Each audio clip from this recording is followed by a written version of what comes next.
A quebra na produção de milho tem afetado muito os suinocultores no sul do país, como falamos ontem aqui no Mercado e Companhia. O setor da avicultura também vem sentindo os efeitos da produção e do preço do cereal, que mesmo com recuo ainda está em patamar elevado. E sobre isso eu converso agora com José Eduardo dos Santos, que é presidente executivo da Associação de Avicultura do Rio Grande do Sul. José, quero já começar perguntando sobre esse cenário, né? Esse preço do milho a gente sabe que afeta, que traz aí mais rentabilidade, mais custo no custo de produção. Como é que fica a questão do poder de compra do avicultor? Seja bem-vindo, boa tarde. Boa tarde e de início aí agradeço o convite, né? E é um tema realmente que vem no nosso dia a dia, né? Lado a lado aí com todas as demandas e atividades que o setor vem desenvolvendo. Realmente nós vivemos uma realidade aí, né? Desde o do início da pandemia até agora, né? Quase pós-pandemia, digamos assim, né, no sentido aí de uma mudança no cenário das cotações, né, dos grãos, milho, soja, né?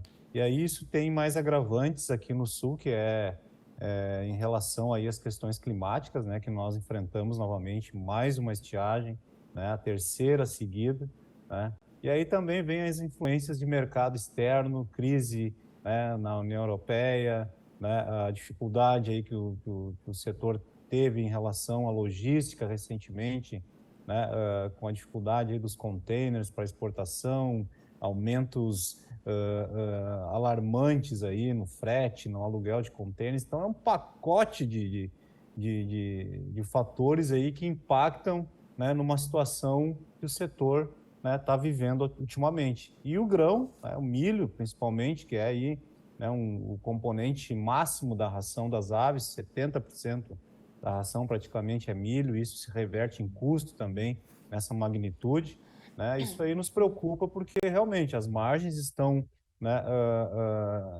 curtas, né? A instabilidade econômica ainda permanece no país, apesar de termos virado aí a chave, ou seja, né, novos governantes, né? E estamos aí aguardando aí algumas definições aí para podermos estabilizar aí a economia brasileira.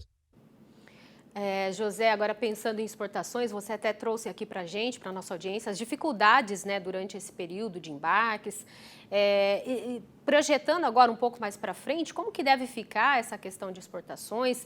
Lembrando também que a demanda está aquecida aí, né, com o fator China. Então, quais os impactos para o setor e quais as ações podem auxiliar quando a gente está falando de exportação? Você se refere à exportação de milho, né? Isso realmente nos preocupa, né? Porque, como se diz, né, nós temos um setor aqui como a avicultura, claro, tem suinocultura também, que é um setor, né, de extrema importância aí para a produção de alimentos, né, mas nós temos uma avicultura que produz alimentos em larga escala, que atende a demanda nacional e, né, e a demanda aí de mais de 160 países, né, justamente por ter essa característica, produz em larga escala e o produto continua sendo um alimento acessível aí para as mais diversas classes sociais. E quando você começa a tirar um pouco, né, esse suprimento de dentro do país, né, e não se tem nenhuma política que garanta a estabilidade, né, do suprimento para quem produz alimentos, ainda gera uma série de atividades diretas, indiretas e divisas, né, você fica, né, numa situação de alerta, né? Algumas indústrias que nós recentemente acompanhamos aí reduziram o quadro de pessoal, reduziram jornadas, turnos de trabalho, né? Algumas recentemente anunciaram, teve uma aqui no Rio Grande do Sul que recentemente anunciou recuperação judicial. Então, tudo isso nos preocupa porque nós precisamos de mecanismos que deem condições de competitividade, né, e fluxo comercial das nossas indústrias e produtores, né? É uma conta que é muito simples de fazer. Se nós apostarmos, dermos condições para as indústrias do setor de proteína animal produzirem, continuar estáveis no mercado, a gente está gerando muitas outras atividades em muitos outros setores da economia. Então, assim, jamais seremos contrários à exportação de grãos, porque também somos um setor exportador. Mas é preciso um mecanismo. E o que nós estamos fazendo em matéria de setor produtivo, de instituições, né? A gente vem trabalhando aqui já entra agora no segundo ano um programa chamado Duas Safras de Grãos para o RS, né, que ele incentiva aí a produção de cereais de inverno para a ração animal, que é um processo também que não vai ser da noite para o dia que as indústrias vão começar a comprar trigo, triticale, cevada, né, e despejar na ração dos animais. Isso ainda é um processo, né, gradativo que precisa ser intensificado, né, mas está se trabalhando isso.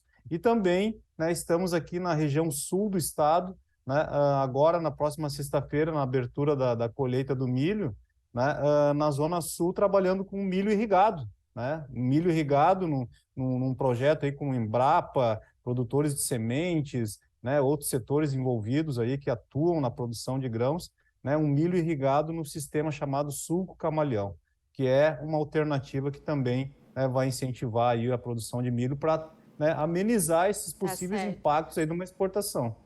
Preciso muitas ferramentas, né, José, como você falou, para poder buscar essa rentabilidade, se segurar na atividade sem prejudicar os exportadores de milho, né? Preciso trabalhar Sim, junto sim, com muito diálogo. Obrigada pela sua isso mesmo. participação aqui com a gente. Boa tarde. Obrigado e permanecemos à disposição aí mais uma vez.